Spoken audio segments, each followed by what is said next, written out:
You're listening to Beyond Wellness Radio, bringing you the cutting edge in health, biohacking, and sports performance. Stay up to date and listen anywhere and anytime on your computer, tablet, or smartphone by subscribing on iTunes. Catch your host, Dr. Justin Marcagiani, as he answers your burning health questions as well as interviews from world-renowned guest experts. For more Beyond Wellness Radio, go to beyondwellnessradio.com.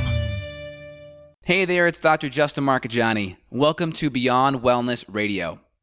Feel free and head over to beyondwellnessradio.com where you can access our full podcast transcriptions. While you're there, you can also sign up for our thyroid and female hormone video series. This series goes into the root cause of why your hormones are out of balance. While you're there, you can also schedule a functional medicine consult with Dr. Justin, myself, where we'll dig deeper into the root cause of your health challenges. Feel free and think of sharing this podcast with at least one person. This podcast grows by people sharing it. Sharing is caring. If you can think of one person that can benefit from this information, please feel free and share it. If you're enjoying the podcast, make sure you subscribe on iTunes. You can also click below the video or podcast where you'll see the iTunes review button and leave us a review. You can also sign up for the newsletter at beyondwellnessradio.com where you'll get updates before anyone else. Thank you so much and enjoy the show.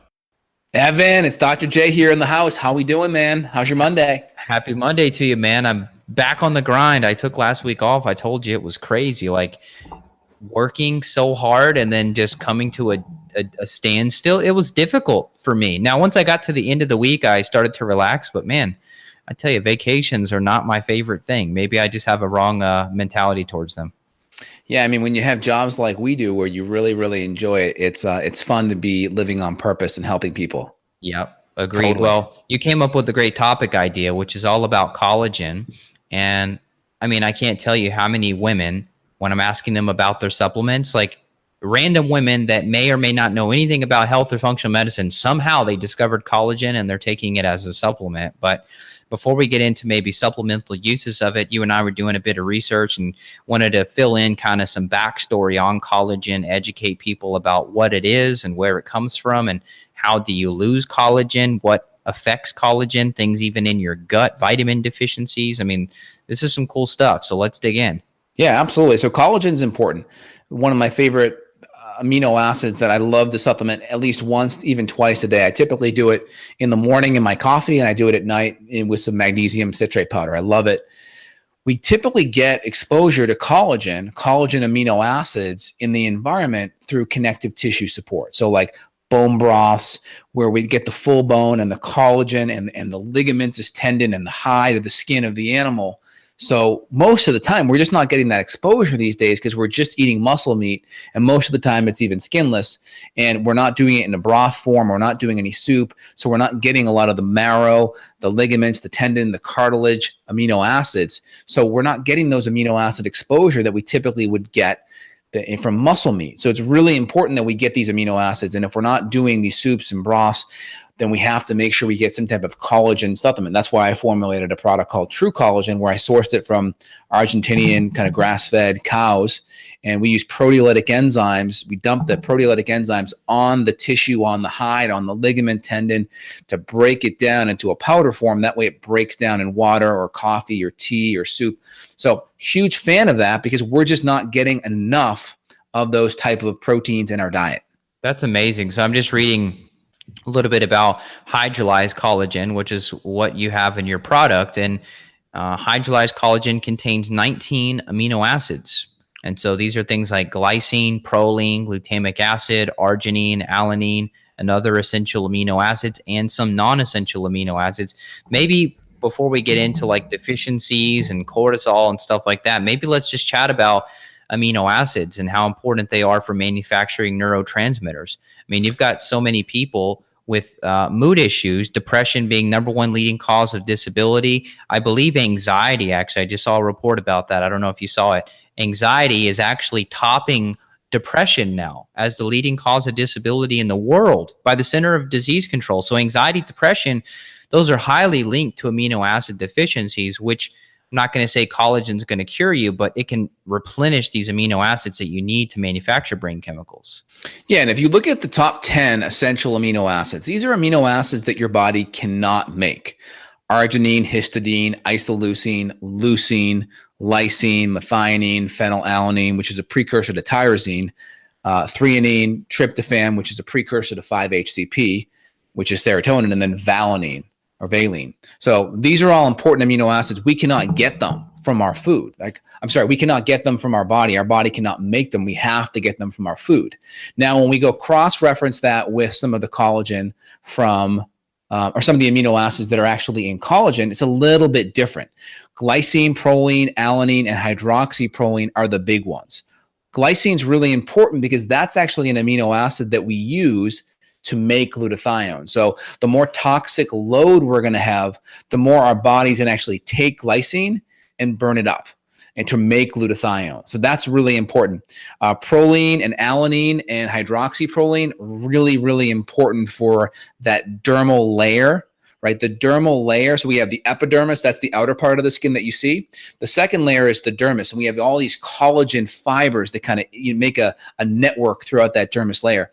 And think about the tighter that collagen matrix is, the better and the better skin integrity you're going to have. It's going to be smoother, it's going to be clearer, and then the more you start to have sags in that collagen matrix, that's kind of wrinkles and just skin that's not going to be that youthful integrity. So we want to make sure we have that nice strong collagen matrix.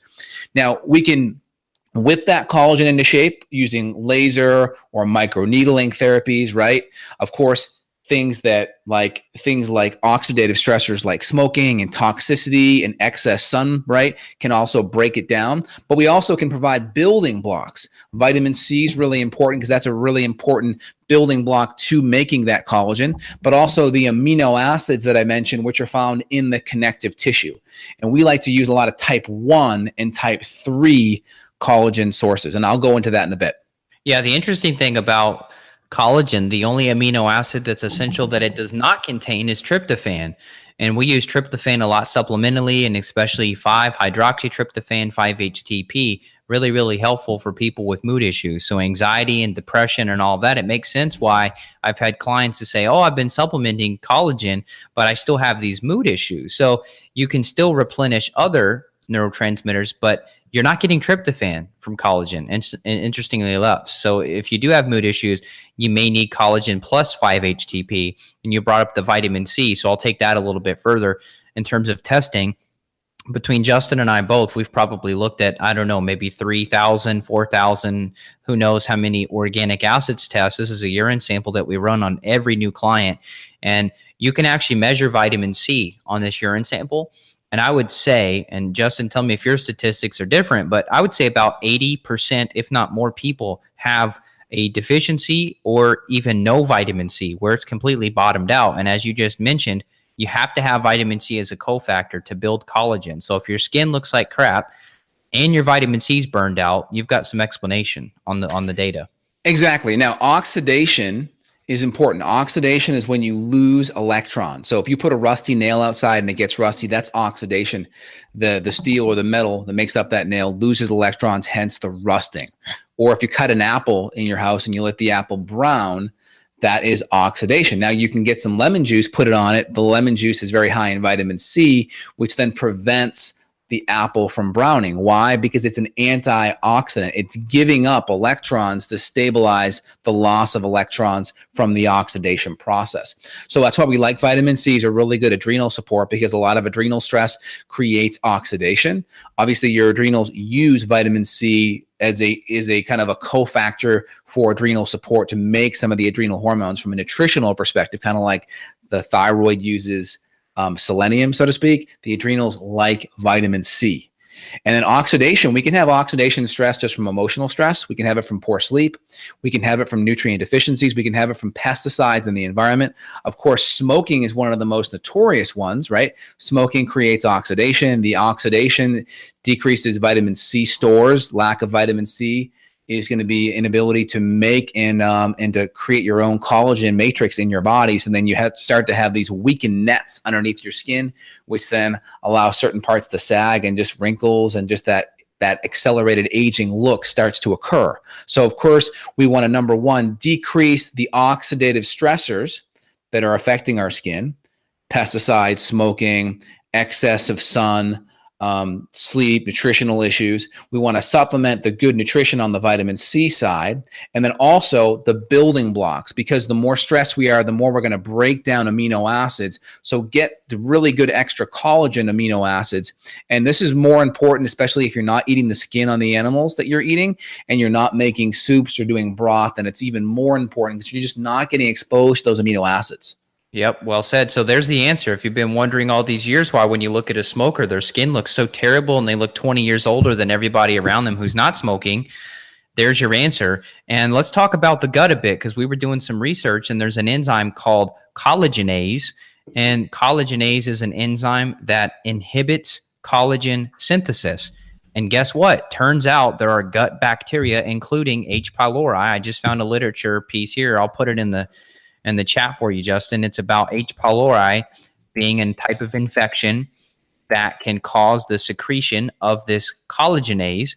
And when this enzyme gets produced, all of a sudden now you aren't making collagen. So are we going to say, hey, that your wrinkles are caused directly from H. pylori?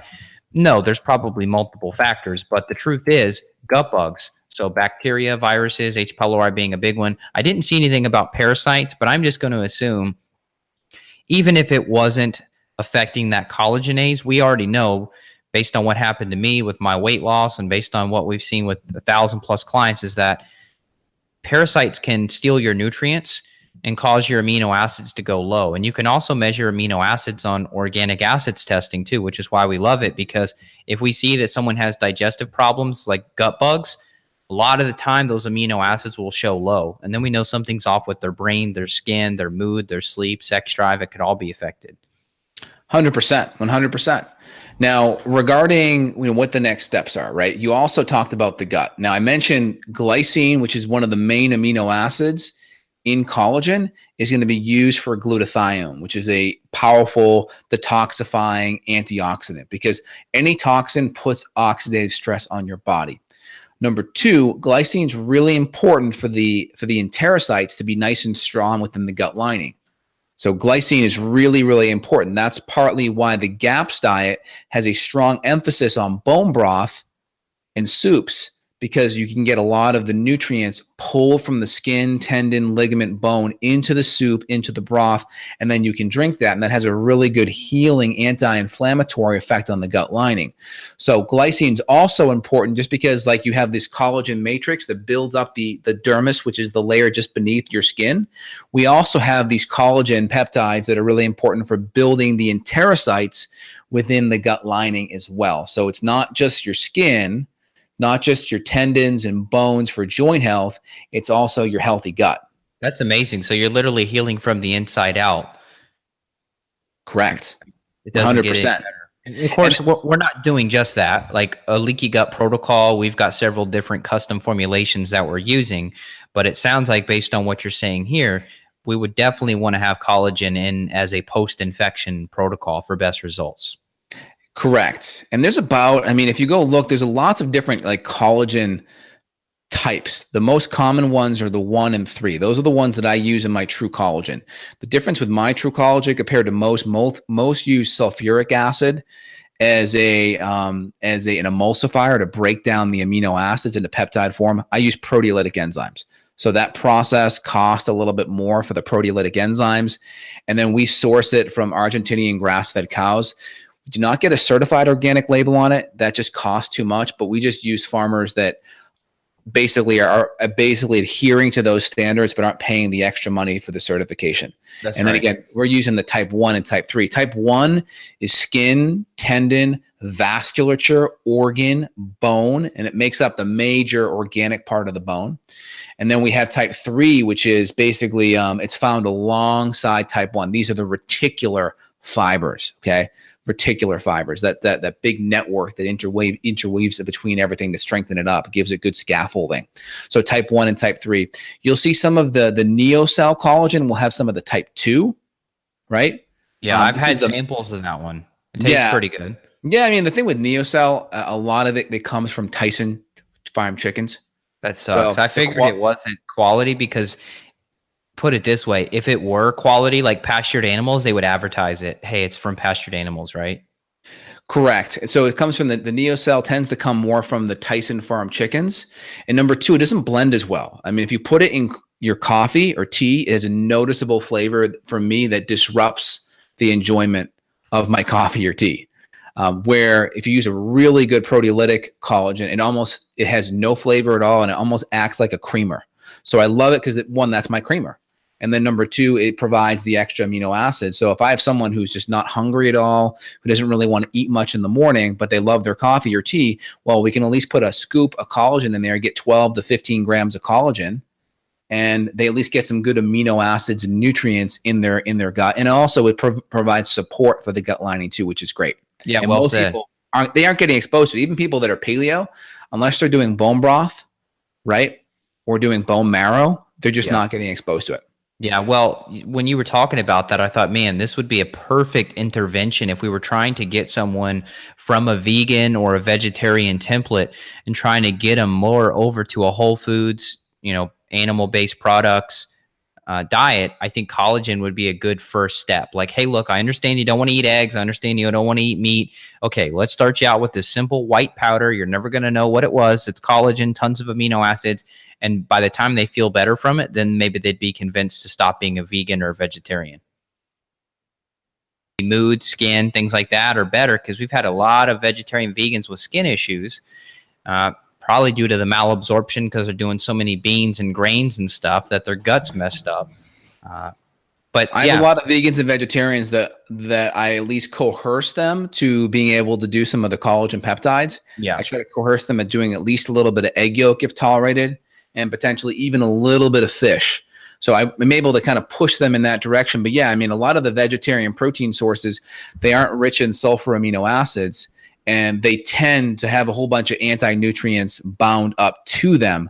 So if there's any digestion issues, that can be, make it really hard to extract a lot of those nutrients. Not to mention, I think this is really, really important, that lots and lots of people, they don't have, let's just say it like this, they don't have the ability to break them down as much, but they also tend to have a lot more carbohydrate in their food. So the more carbohydrate you have in your food, the greater chance of insulin resistance. The increased insulin resistance, the higher your blood sugar gets.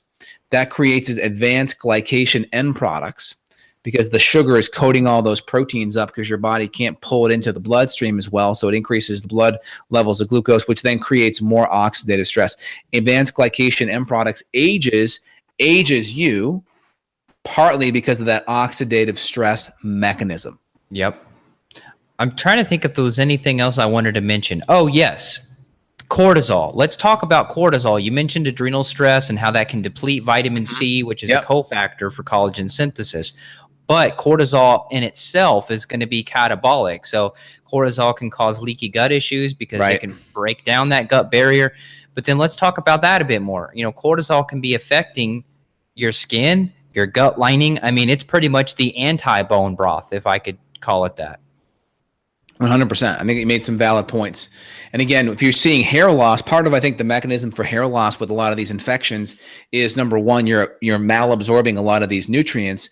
And number two, I would also say there could be potential thyroid issues, right? Because if you have infections, there could be thyroid issues, and you need thyroid hormone to help follicle growth as well. So low thyroid hormone could easily be part of why that follicle is atrophying and the hair is falling out.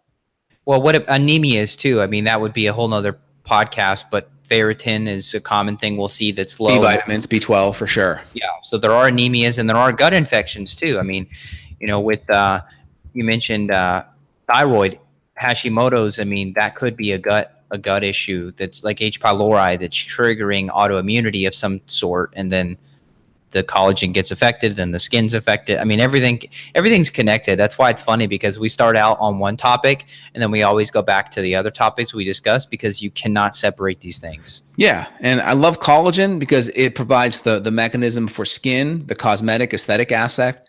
It also provides support on the gut aspect. And then it also provides support on the detox aspect. So many, many sides of it. Think of collagen as the scaffolding, and all of the various osteoblasts and fibroblasts that are growing around it, that's the scaffolding that keeps it in place, right? Just like you need scaffolding around a building so the builders can maneuver their way up the building to put all of the rods and steel and glass and cement in place. Think of the collagen as that scaffolding that provides that strong foundation for your other building block cells to do what they need to do. Makes you wonder, I mean, how often and how much collagen our ancestors were getting. I mean, many people joke at us as humans eating muscle meat and say that our ancestors, that was like the last thing that they went for. Have you heard talks about that? Like that muscle meat was basically the least important part of the animal when they killed it? There's a Nova documentary out there, and they talked about kind of the evolution of the human brain. And basically, you had this kind of divergence of Homo gaster and Cro-Magnon. And Cro-Magnon kind of went extinct, didn't quite get that higher brain, but Homo gaster developed a stronger brain. Now, how it first developed that stronger brain, at first, it was able to create what's called the hand axe. It's basically a hand. It's just something that you can just grab with your hand, and it's just a rock that came to a wedge. So what they were able to do with the hand axe, they were able to take long bones and break the long bones open and start scraping out the marrow within the bone. And more than likely within that marrow, there's going to be a lot of collagen aminos because they're scraping that inside of the bone out. Those amino acids cause the brain to grow at a faster rate than these other humans that were around. And that higher brain power allowed them to then create weapons where they could then kill animals from further away, up in a tree with a spear or a bow and arrow. Therefore, they were less likely to be injured or hurt or killed. So it was the higher brain function from certain nutrients, better weaponry, also being able to access the omega-3 fatty acids from the fish. These nutrients skyrocketed the human brain, where in a relatively short period of a couple 100,000 years, the brain grew very fast. Yeah, I think they said it doubled in that time frame. Yep, and that's kind of why we are where we're at today. And that's part of the reason why human species, like a lot of humans, or not like a lot of other species, right? Animal species, they develop super fast, right? They're walking, they're moving right away, right out of the gates. Humans don't, because all that energy is actually going into growing the brain. So if you look at why human babies develop so slow in correlation with the horse that comes out of the uterus walking, yeah, exactly. All the energy is going to brain growth, and that's kind of where we're at over the last couple 100,000 years. Yeah, bison too. I think bison literally like run with their moms on the first day of being born. Yep, it's because they don't have a frontal cortex that has taken hundreds of thousands, if not millions of years, and nutrients to get to where they're at. Yeah, and people are like, okay, what do I do now? Start eating bone marrow? You could, but you could also just start doing these high quality collagens and bone broths, and you're going to get the marrow from the bones. I know Kettle and Fire, which is the company that they sponsored my podcast for a while. I know they use all the bones in the marrow. People can actually get 20% off. I believe my link. I'll double check it. I'll just do a little plug here. I'll make like $2 if you buy this broth using my discount, but you'll save more than $2. Yeah, so it's evanbrand.com/broth. And if you use that link, you will get 20% off of bone broth. So that's pretty good. I drink it almost weekly. I don't actually drink it by itself, though, to be honest. I just mix it in with soups and recipes and stuff. If I'm doing like a stew crock pot, I'll just add a half carton of it to it. And I've used the other brands like Pacific, the store-bought, big major corporation bone broth. It does not get like Jell-O. When you put the Kettle and Fire in the fridge, it's like you have to scoop it out with a spoon. Like, I know that it's much higher quality. You get a lot more long-chain collagen peptides. Totally. That makes a lot of sense. It's great. And Louise Gittleman, when I interviewed her for the Candida Summit, she said that she had her team. I guess she has a team kind of like Mercola that goes and investigates stuff for her. Mm-hmm. And they tested a bunch of different commercial, like organic bone broth companies. And she said also that Kettle and Fire was the only one that passed in terms of not being contaminated with heavy metals. Because apparently, depending on where these animals are grazing, if the soil has heavy metals, and then obviously that's uptaked into the bone like lead, and then you make broth out of it, then you drink the broth, you could be giving yourself lead. But she said that's the only one that she actually drinks. So that was cool to hear. Very cool. Excellent. Anything else you wanted to answer or address here before we wrap up? I think we covered it all. I don't have the questions pulled up, so I didn't know if there were any there that you wanted to hit on or not. I think we're good. I'll just put a little shout out for your summit coming up. Head over to justinhealth.com/candida. justinhealth.com/candida, CANDIDA, for Evan's awesome Candida Summit coming up in the next month. Make sure you subscribe. Really excited to be a guest on that, and really excited for the awesome information that's coming everyone's way. Make sure you put the link too. Make sure you put that link in this video for people that look it up. So justinhealth.com/candida. Go register for the event. I mean, we've literally already got 30,000 people registered, and it's not even till next month. So if you imagine missing out on 30 of our podcasts together, that's what it's like if you miss out on this event. Awesome, man. Anything else you want to add today? Not today. Take care. Reach out, justinhealth.com for Justin if you want to consult, evanbrand.com for me. We'd love to help you out. Take care. Awesome, Evan. Have a good one, man. You take care. Bye. Bye. Got a question for Dr. J? Go to beyondwellnessradio.com and click the questions button. Then tune in to hear the answer. Also, if you like the show, click below to review us on iTunes. For more Beyond Wellness Radio, go to beyondwellnessradio.com.